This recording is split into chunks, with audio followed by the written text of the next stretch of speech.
The cabin of Skyhaven Airlines Flight 347 was alive with the typical buzz of pre-flight activity. Passengers shuffled into their seats, stowing bags in the overhead compartments and settling in for the 3-hour journey to Chicago. The crew moved with practiced precision, their polished uniforms and bright smiles projecting professionalism. Among them was Susan Blake, a senior flight attendant with over a decade of experience. To most passengers, Susan appeared efficient and confident, but to her colleagues, she was known for her sharp tongue and thinly veiled disdain for certain passengers. She had a way of masking her prejudices behind her by-the-book attitude, always insisting she was simply enforcing policy. "Good morning. Welcome aboard," Susan said in a tone that barely concealed her impatience as she greeted each boarding passenger. At row 5 of the business class cabin, an 8-year-old black boy named Ethan Carter sat beside his nanny, Grace Mitchell. Ethan was a curious and energetic child with big, expressive eyes that seemed to soak in every detail of the world around him. Grace, a middle-aged woman with a warm demeanor, sat beside him, helping him fasten his seatbelt. "Grace, why are the seats so big here?" Ethan asked, his voice filled with wonder. "Because we're in business class, sweetheart," Grace replied with a smile. "Your dad wanted you to be comfortable for this flight." Ethan nodded, looking around the cabin with fascination. His small frame almost disappeared into the plush leather seat. Grace, ever patient, pulled out a coloring book and handed it to him, hoping to keep him entertained for a while. As Susan walked through the aisle, her sharp eyes landed on Ethan and Grace. Something about the pair seemed out of place to her. She noticed the simple yet tidy clothes they wore and the way Grace was attentively watching over Ethan. She stopped abruptly, her professional smile replaced by a slight frown. "Excuse me," Susan said, addressing Grace. "Are you sure you're in the right seats?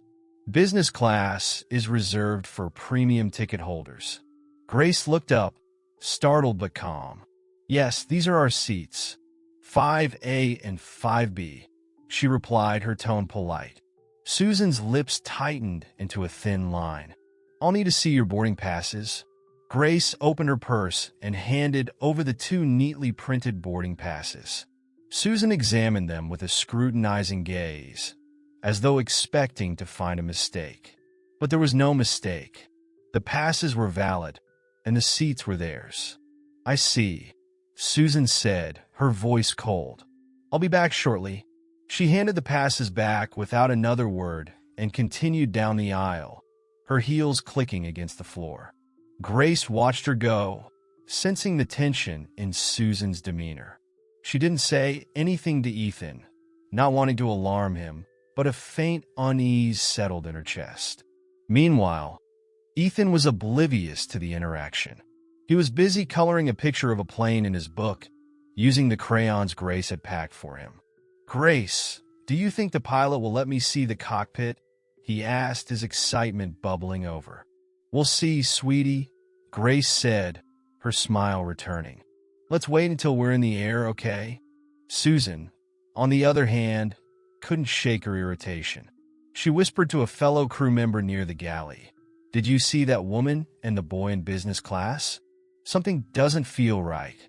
I'm going to double-check their information." Her colleague, a younger flight attendant named Emma, hesitated before responding. "Susan, if their boarding passes check out, I don't think there's a problem. Maybe it's best to leave it alone." Susan shot her a disapproving look. "I'm just doing my job," she said curtly. As the final boarding announcement played, Susan made her way back to the business class cabin. She glanced at Ethan, who was now showing Grace the colorful airplane he had drawn. His joy was infectious, and a few nearby passengers smiled at the sight of his artwork. But Susan felt no such warmth. To her, their presence in business class didn't add up, and she was determined to investigate further. "All passengers, please fasten your seatbelts as we prepare for takeoff," the captain's voice echoed through the cabin. Grace helped Ethan adjust his seatbelt, her maternal instincts ensuring he was safe and secure. "Are you ready for takeoff?" she asked him. "Ready," Ethan said with a grin, clutching his coloring book tightly. As the plane taxied down the runway, Grace silently prayed for a smooth flight. She had no idea that the journey ahead would be anything but ordinary. The hum of the engines filled the cabin as the plane ascended smoothly into the clouds. Ethan pressed his face to the window, fascinated by the patchwork of tiny houses and roads disappearing below. "Look, Grace, we're flying," he said with delight. Grace smiled warmly at his enthusiasm. "It's amazing, isn't it? Just wait until we're above the clouds." As the plane leveled out, Susan emerged from the galley with her beverage cart. Her practiced smile was back in place, but her mind was still preoccupied with Grace and Ethan. She couldn't shake the feeling that something was amiss, though she couldn't articulate exactly why. She began serving drinks to the passengers in the front rows, exchanging polite pleasantries. When she reached row 5, her smile faltered ever so slightly. Ethan was still engrossed in his coloring book, while Grace was quietly reading a novel. "Would you like something to drink?" Susan asked, her tone clipped. "Just water, please," Grace replied, her voice calm but polite. "And for the boy," Susan added, her eyes narrowing slightly. "Apple juice if you have it," Grace answered. Susan poured the drinks with mechanical precision, placing them on the tray table in front of Grace and Ethan. She lingered for a moment, her gaze sweeping over them again. "Is everything okay?" Grace asked, sensing the scrutiny. "Of course," Susan said with a tight smile. "If you need anything, let me know." With that, she moved on to the next row, but the unease lingered. As the flight continued, Ethan's natural curiosity bubbled over. He couldn't contain his excitement about being on a plane, and his questions came one after another.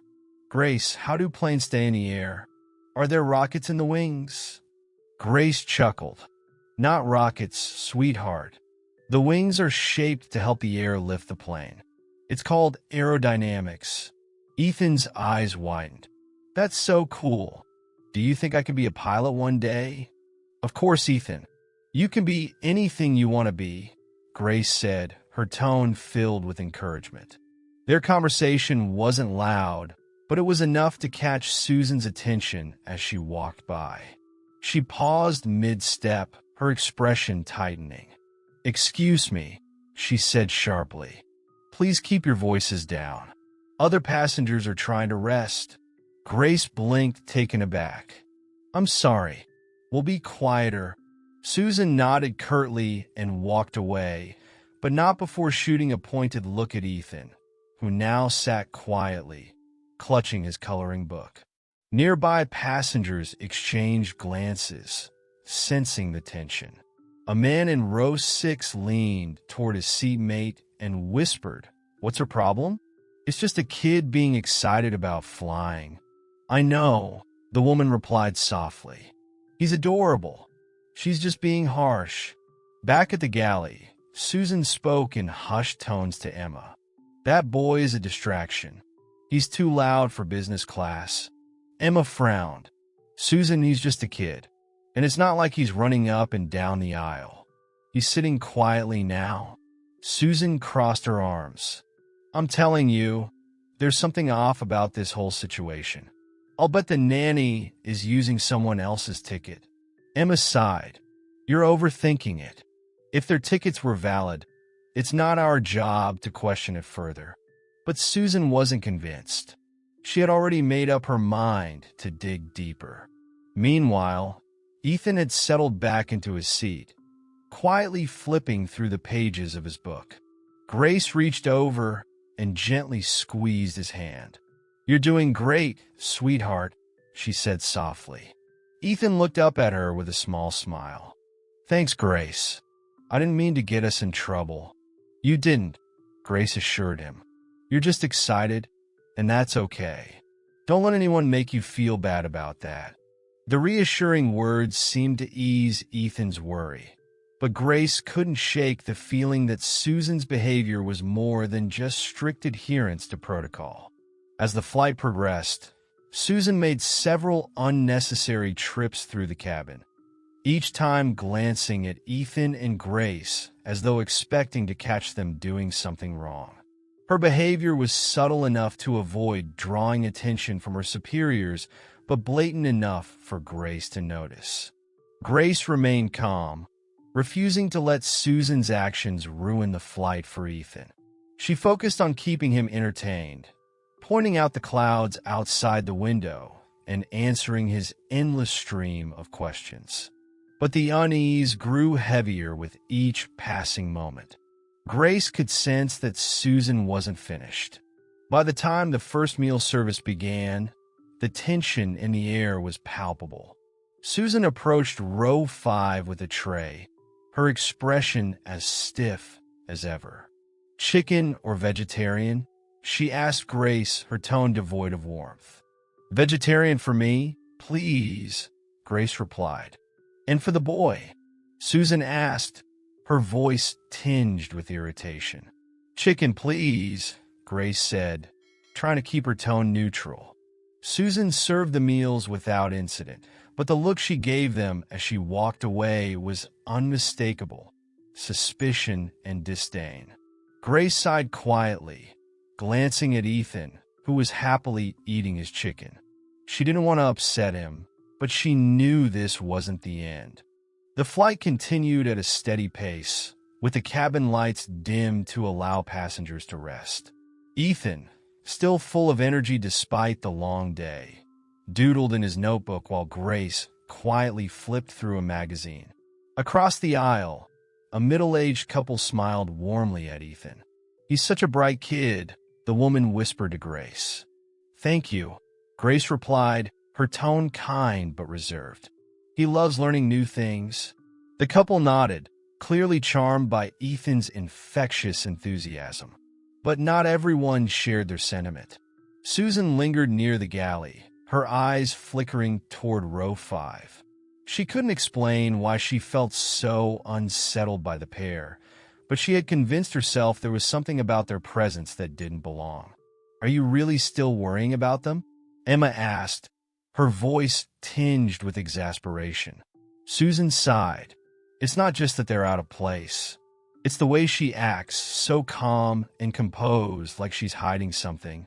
Emma raised an eyebrow. "Or maybe she's just a confident woman traveling with a kid who looks up to her. Not everything has to be suspicious." But Susan wasn't listening. She had already decided that Grace and Ethan didn't belong in business class. Her opportunity to act came during the mid-flight cabin check. As she walked through the aisle, she stopped abruptly at row 5. "Excuse me," Susan said, her voice sharp. "I need to see your boarding passes." Grace looked up, startled. "Our boarding passes?" "Yes," Susan replied curtly. "It's standard procedure to verify seating arrangements during the flight." Grace hesitated, her brow furrowing. "I've never had to show my boarding pass mid-flight before." Susan's expression hardened. "Well, I'm asking for it now." Around them, passengers began to take notice. The couple across the aisle exchanged uneasy glances, while others whispered among themselves. Grace reached in her bag and handed over the boarding passes without a word. Susan inspected them with a scrutinizing gaze, her lips pursed. "These are valid," Susan admitted, though her tone was far from apologetic. "Of course they are," Grace replied, her voice steady but firm. Susan handed the passes back and straightened her posture. "Thank you. Enjoy the rest of your flight." As she walked away, Grace let out a slow breath, her hands trembling slightly. Ethan looked up at her, his wide eyes filled with confusion. "Did we do something wrong?" he asked quietly. "No, sweetheart," Grace said, wrapping an arm around him. "We didn't do anything wrong." But her calm exterior masked a storm of emotions. Grace wasn't one to let small slights get to her, but this felt different. This wasn't just about her. It was about Ethan, about the way he was being judged before anyone had even taken the time to know him. In the galley, Emma confronted Susan. "That was completely unnecessary," she said, her tone low but firm. "I'm just doing my job," Susan replied defensively. "No, you're not," Emma shot back. "You're targeting them, and everyone can see it." Susan glared at her, but said nothing. Back in row 5, Grace tried to distract Ethan with a game on the tablet, but the tension lingered. The couple across the aisle leaned over, their expressions sympathetic. "We're so sorry about what just happened," the woman said softly. "That was completely out of line." Grace gave them a small, grateful smile. "Thank you. We're fine, really." But the truth was she wasn't fine. Grace had dealt with subtle racism before, the kind that came in the form of dismissive glances and patronizing tones. But this was blatant, and it was happening in front of Ethan. She glanced out the window, trying to gather her thoughts. She couldn't let this ruin the trip for him. As the flight neared its halfway point, Susan's behavior only grew bolder. She made a point of walking past row 5 more often than necessary, her gaze lingering each time. When Ethan accidentally dropped his tablet and it clattered to the floor, Susan was there in an instant. "Please control your child," she said coldly, her voice carrying through the cabin. Grace's jaw tightened. She picked up the tablet and handed it back to Ethan, her movements deliberate. "He's fine," she said, her tone laced with quiet authority. Susan opened her mouth to respond, but was interrupted by Emma, who had been watching from the galley. "Susan, can I speak to you for a moment?" Emma said, her voice firm. Susan hesitated, but followed Emma to the back of the plane. "This needs to stop," Emma said as soon as they were out of earshot. "You're embarrassing yourself, and you're making our passengers uncomfortable." "I'm just doing my job," Susan repeated, but her voice lacked conviction. "No, you're letting your personal biases interfere with your job," Emma shot back. "And if you don't stop, I'll have no choice but to report this to the chief purser." Susan's face reddened, but she said nothing. Back in the cabin, Grace tried to focus on keeping Ethan entertained, but the damage had been done. She could see the way the other passengers were looking at them now, some with sympathy, others with discomfort. But Grace wasn't going to let Susan's behavior define their experience. She leaned over to Ethan and whispered, "You're doing great, sweetheart. Just keep being yourself." Ethan nodded, his small hand clutching hers. And for the first time that flight, Grace allowed herself a moment of anger. Not for herself, but for Ethan. He deserved better than this, and she was determined to protect him, no matter what. The tension in the cabin was palpable. While the majority of passengers had resumed their routines, reading, sleeping, or watching in-flight entertainment, the incident at row 5 lingered in the air like an unspoken secret. Grace could feel it. She always had a sharp intuition for the unspoken, a skill honed over years of navigating spaces where she was often the only black woman in the room. But this wasn't about her anymore. It was about Ethan. He was quiet now, his notebook resting on his lap as he stared out the window. The usual spark in his eyes was dimmed, replaced by a look Grace couldn't bear to see, confusion mixed with hurt. "Hey," she said softly, brushing a hand through his curls. "Want to talk about it?" Ethan shook his head. "Why didn't she like me, Mom?" Grace's heart broke at the question. She opened her mouth to respond but hesitated. How could she explain prejudice to a child who had done nothing to deserve it? "Sometimes," she began carefully, "people don't understand others who look different from them. It doesn't mean you've done anything wrong. It just means they have a lot to learn." Ethan frowned. "Like when I didn't know how to spell dinosaur until you taught me?" Grace smiled gently. "Exactly. But it's a much bigger lesson, and sometimes people take a long time to learn it." Ethan seemed to mull this over, his small face scrunched in thought. "Do you think she'll learn?" Grace paused. her gaze drifting to the aisle where Susan had just walked past again. "I hope so," she said finally. At the front of the cabin, Susan was trying to regain her composure. Emma's stern words had shaken her, but she wasn't ready to admit she was wrong. "They're just passengers," she muttered under her breath. "Why does it matter so much?" "It matters," Emma said, appearing behind her, "because they're human beings.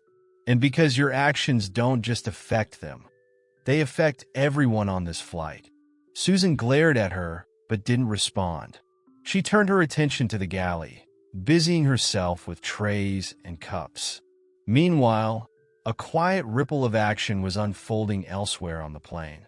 A man in first class, dressed in a sharp navy suit, was speaking quietly with one of the attendants. His face was calm, but there was a distinct air of authority about him. "Is there a problem, Mr. Thompson?" the attendant asked, her tone respectful. "I'd like to speak with the chief purser," the man replied simply. The attendant nodded and disappeared toward the back.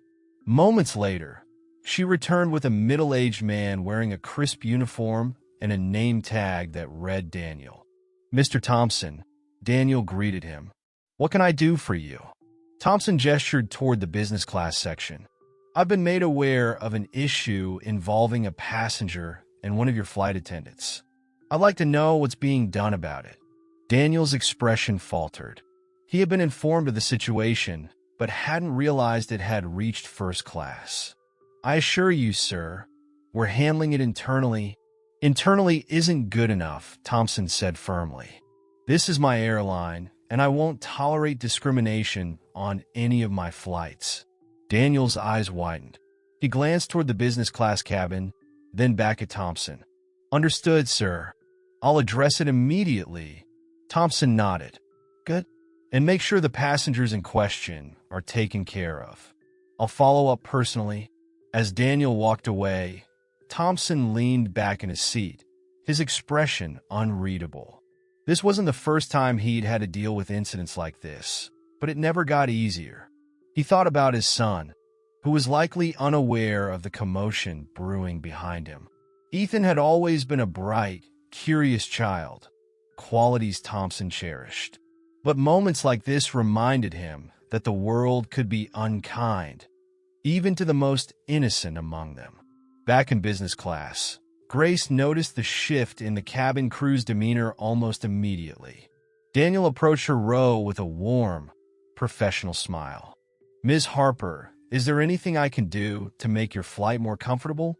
he asked. Grace blinked in surprise. "No, we're fine," she replied cautiously. Daniel nodded. "If you need anything at all, please don't hesitate to let me know." Grace watched him walk away, her mind racing. Something had changed, but she couldn't quite put her finger on it. A few rows ahead, Susan was staring at Daniel with a mixture of confusion and apprehension.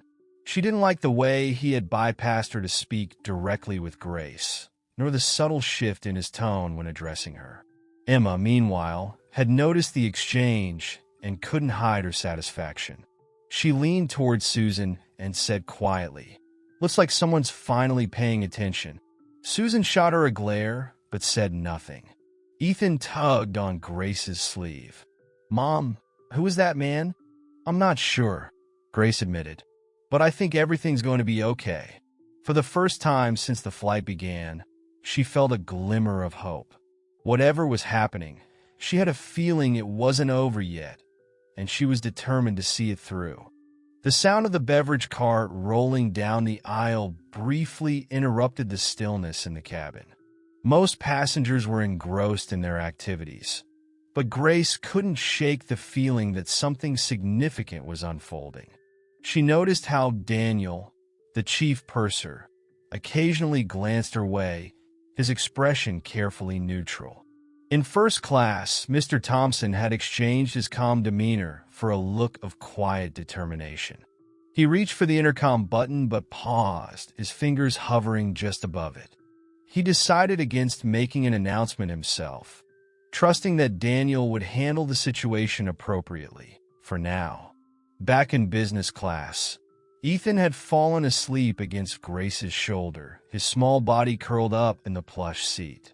She adjusted his blanket, her mind racing with thoughts about what had just transpired.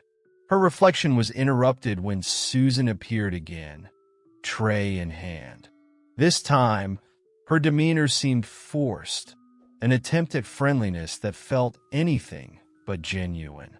"Can I get you something to drink, ma'am?" Susan asked, her tone clipped. Grace looked up, her eyes narrowing slightly. "No, thank you. We're fine."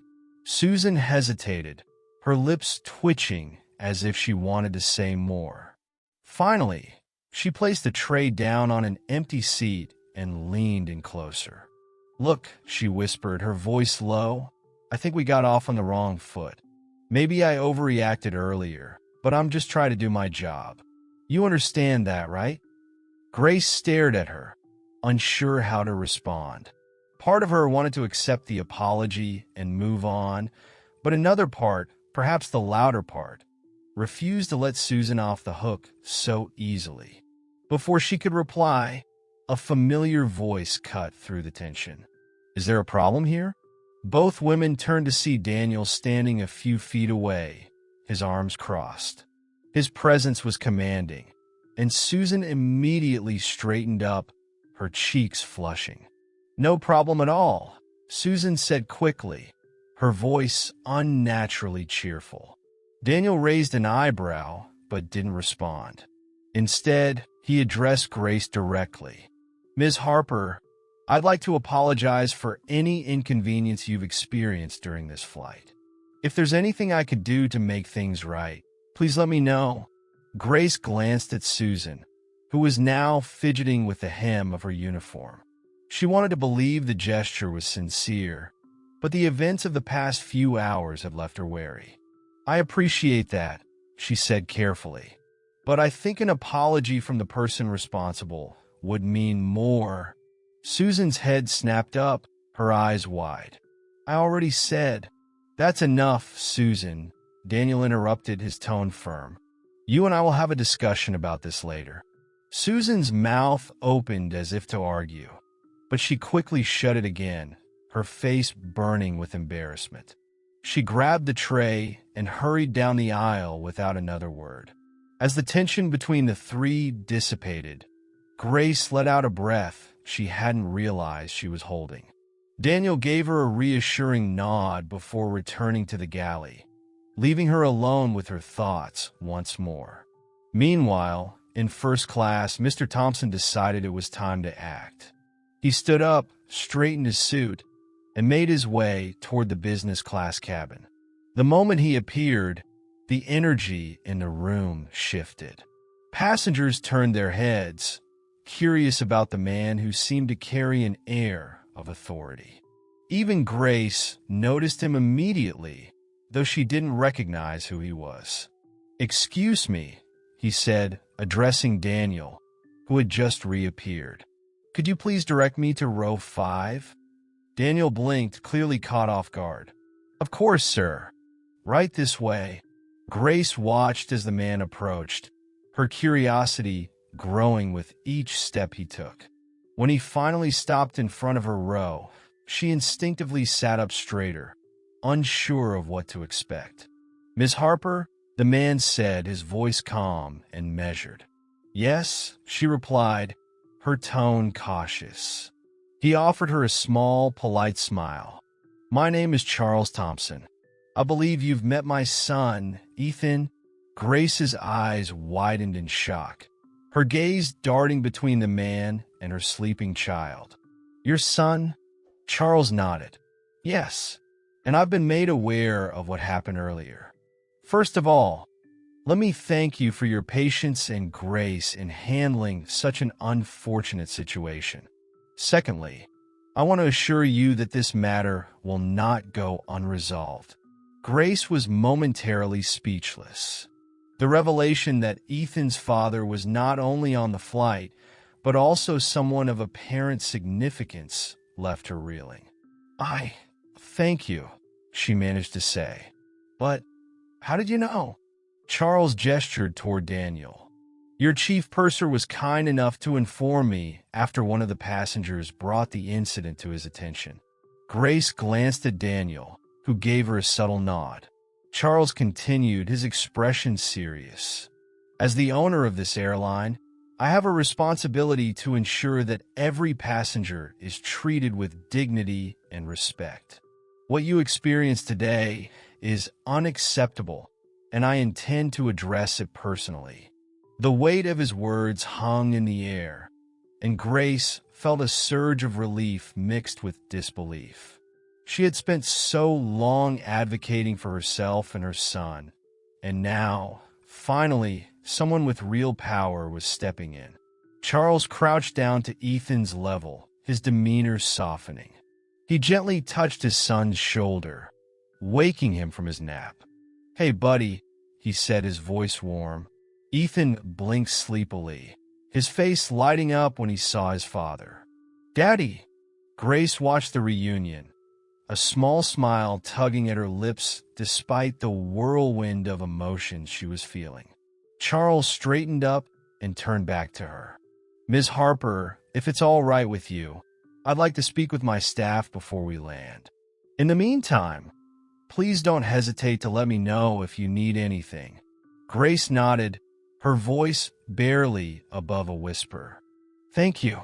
As Charles walked away, the gravity of the situation began to sink in. This wasn't just about an unpleasant encounter anymore. It was about accountability and the possibility of real change. As the plane cruised smoothly at 30,000 feet, Susan retreated to the galley, her hands trembling slightly as she placed the service tray on the counter. She avoided eye contact with Daniel, who was now busy checking the beverage stock, his expression unreadable. The murmurs of passengers from the business class cabin filtered into the galley, a low hum of speculation. It didn't take long for whispers about Charles Thompson's presence and his connection to Ethan to spread throughout the cabin. Susan leaned against the counter, her mind racing. How could she have misjudged the situation so badly? She prided herself on her professionalism, but now her actions threatened not just her reputation, but her career. Daniel glanced at her and sighed. "Susan," he began, his tone even but firm, "we need to talk." "I know what you're going to say," she replied, her voice barely above a whisper. "I made a mistake." "A big one?" "That's an understatement," Daniel said, crossing his arms. "Do you have any idea who you were dealing with? That boy is the son of our CEO. But more importantly, he's a passenger who deserves the same respect as anyone else on this plane." Susan's cheeks flushed with embarrassment. She opened her mouth to respond, but before she could, the intercom crackled to life. "Attention crew, this is Charles Thompson. Please report to the first-class galley immediately." Susan's stomach dropped. She exchanged a nervous glance with Daniel, who nodded curtly and motioned for her to follow. As they made their way to the first-class galley, Susan couldn't ignore the stares of passengers who had clearly caught wind of the unfolding drama. Her steps felt heavier with each passing moment, her heart pounding in her chest. When they arrived, Charles was waiting for them, his arms crossed and his expression unreadable. Behind him, another flight attendant handed him a cup of coffee before quietly retreating to give them privacy. "Thank you for coming," Charles began, his voice calm but authoritative. "I wanted to have this conversation in person to address what happened earlier." Susan's throat felt dry as she nodded, unable to meet his gaze. Charles turned to Daniel. "I've been briefed on the incident, and I appreciate you stepping in to ensure the situation didn't escalate further. However, I need to understand exactly how this was allowed to happen in the first place." Daniel shifted uncomfortably. "Mr. Thompson, I take full responsibility for the behavior of my staff. It's my job to ensure that our team adheres to the highest standards of professionalism and respect. Clearly, we fell short of that today." Charles nodded, his expression softening slightly. "I appreciate your accountability, Daniel. but I'd like to hear from Susan directly. All eyes turned to Susan, who felt as though the weight of the entire plane was pressing down on her shoulders.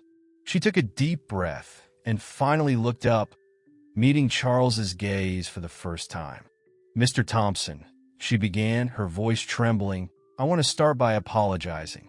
My behavior earlier was inexcusable. I made assumptions that I shouldn't have, and I deeply regret the way I treated Ms. Harper and Ethan."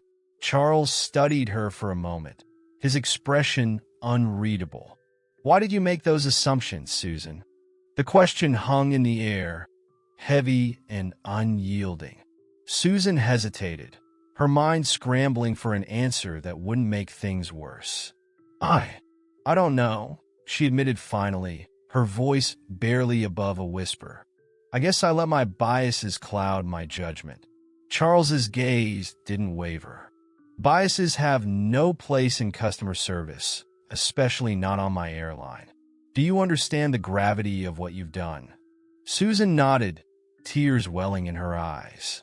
"I do, and I'm willing to do whatever it takes to make this right." Charles sighed and leaned back against the counter, his expression softening slightly. "Susan, I believe in accountability, but I also believe in redemption. What matters now is how you choose to move forward from this. Are you willing to learn from this experience and do better?" "Yes," Susan said quickly, her voice firm. "I'll do whatever it takes." Charles nodded. "Good. We'll discuss this further once we land. For now, I suggest you take a moment to reflect and compose yourself before returning to your duties." Susan nodded again, her cheeks flushed with a mix of embarrassment and relief. She quickly excused herself and disappeared into the crew rest area, leaving Charles and Daniel alone. Daniel cleared his throat. "Thank you for handling that with such grace, Mr. Thompson. I'll make sure the rest of the flight runs smoothly." "I'm counting on you, Daniel," Charles replied. "And let's make sure that Ms. Harper and Ethan are taken care of for the remainder of the journey." Daniel nodded and left to carry out his duties, leaving Charles alone in the galley. He took a sip of his coffee and sighed, the weight of the situation settling heavily on his shoulders. Back in business class, Grace was still processing everything that had happened. She glanced at Ethan, who was now awake and happily munching on a snack provided by one of the more attentive flight attendants. For the first time in hours, she allowed herself to relax, knowing that someone was finally standing up for them. The tension in the cabin had lessened, but the atmosphere remained charged. Grace leaned back in her seat, holding Ethan's tiny hand as he happily played with his toy airplane. Despite the turbulence of the day's events, his innocent joy brought her a small sense of comfort. Charles Thompson returned to his seat, greeted by quiet nods and respectful glances from nearby passengers. His presence carried a weight that everyone on board could feel. Grace stole a glance in his direction, unsure of whether to thank him or let him be. The first-class meal service was underway, but Grace hadn't touched her plate. Her thoughts swirled about the humiliation she'd endured, about Susan, and most of all, about Ethan. She wanted to believe that this incident could spark change, but years of experience had taught her otherwise. "Miss Harper?" Grace looked up to see Daniel standing beside her, his expression kind but serious. "Mr. Thompson has requested a meeting with you in the first-class cabin," he said. "If you feel comfortable, he'd like to discuss today's events." Grace hesitated. She wasn't sure she had the emotional energy for another confrontation, but something in Daniel's tone reassured her. This wasn't just about an apology, it was about making things right. "All right," she said, unbuckling her seatbelt. "Let's do this." She handed Ethan a book and told him to stay put, her heart heavy with both hope and trepidation. As she followed Daniel to the first-class cabin, she caught sight of Susan lingering near the galley, her expression a mix of guilt and anxiety. Their eyes met briefly, but neither said a word. When Grace reached Charles's seat, he stood and extended a hand. "Ms. Harper, Thank you for agreeing to speak with me. Grace shook his hand, noting the firm yet gentle grip. Thank you for stepping in earlier, she said. I'm not sure what would have happened if you hadn't. Charles gestured for her to sit across from him, and she did so, smoothing her skirt nervously. I owe you and Ethan a profound apology, Charles began, his tone earnest. As the owner of this airline, I take full responsibility for the actions of my staff. What you experienced today was unacceptable, and I want to ensure it never happens again. Grace nodded, her throat tightening. I appreciate that, Mr. Thompson, but apologies can only go so far. What happened today isn't an isolated incident. It's part of a larger problem. People like Susan, they feel entitled to treat us differently, to assume the worst. And it's exhausting. Charles leaned forward, his brow furrowed. You're absolutely right. This isn't just about one flight or one employee. It's about the culture we've allowed to persist.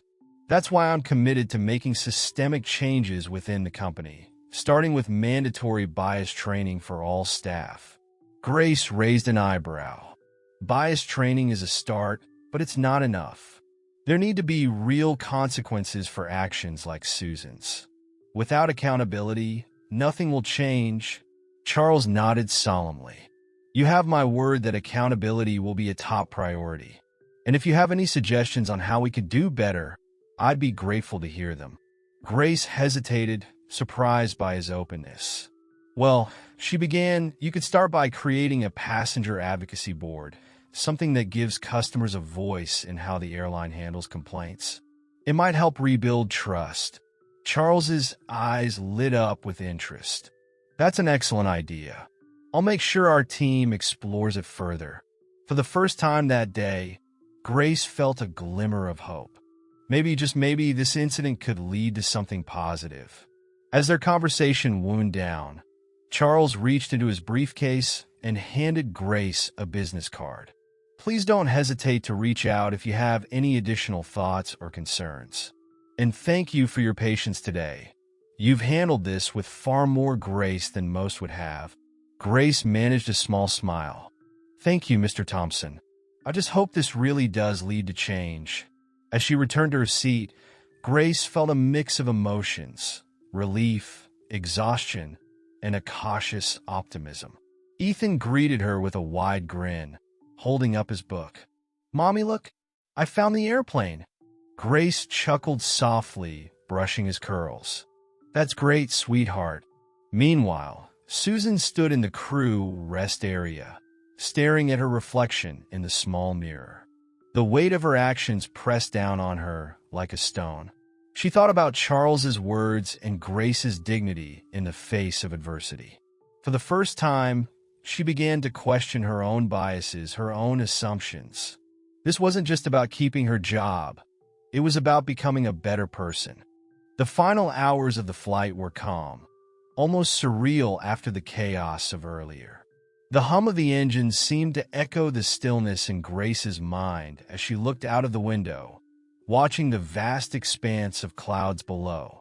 Ethan, now half asleep with his head resting on her shoulder, was the picture of innocence. Grace pressed a kiss to his forehead, silently thanking the universe for his strength through this ordeal. In a way, it had all been for him, fighting for a future where people like him, and like her, wouldn't have to face prejudice, even in the most unexpected places. As the plane descended toward its destination, the announcement came over the intercom, signaling the end of their journey. Passengers began to stir, gathering their belongings, eager to disembark. Susan was standing near the galley, her posture straighter than before, her face a mixture of uncertainty and resolution. Grace caught her eye as she made her way down the aisle, but instead of the usual avoidance, Susan gave her a small, apologetic nod. It wasn't much, but it was a start. When the plane finally touched down and taxied to the gate, Grace was ready to leave the cabin behind. She wanted to see Ethan off the plane first, get him into the safety of a real life where he didn't have to carry the heavy weight of the day's events with him. But before she could reach the door, Charles appeared in the aisle. He walked toward her, his demeanor still calm, but unmistakably concerned. "I wanted to thank you again, Ms. Harper, for your understanding and for your willingness to speak with me," he said, his voice steady but warm. "And to let you know that I've already started making arrangements for some of the changes we discussed. The Passenger Advocacy Board will be up and running soon." Grace nodded, surprised by how earnest he seemed. "I appreciate you following through. I hope it helps." Charles hesitated for a moment, his eyes narrowing slightly. "I also wanted to make sure you and Ethan were properly taken care of for the rest of your journey.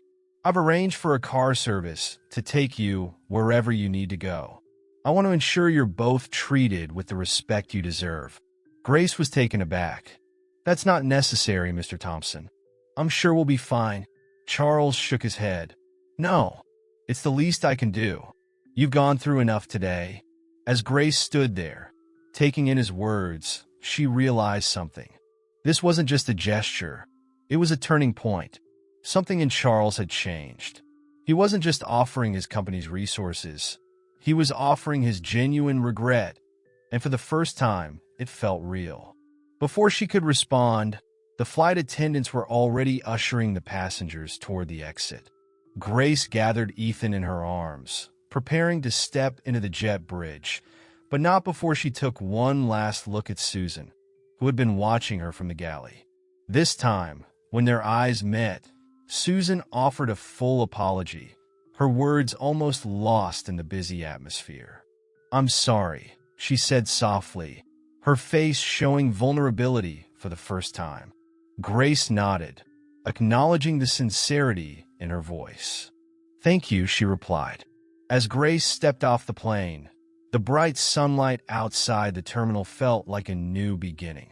She had no illusions that the fight for change would be easy, but the conversation she had with Charles gave her hope that real progress was possible, even in a place as resistant to change as an airline. She put Ethan down on the ground, watching as he skipped ahead, his small feet bouncing with excitement. This moment, she realized, was not just about the journey they had taken. It was about the journey ahead. Grace wasn't just walking away from a flight. She was walking towards something bigger. The next chapter of her life wasn't defined by the wrongdoings of others, but by the choices she would make moving forward. And as they disappeared into the terminal, the weight of the day lifted. It was at last over.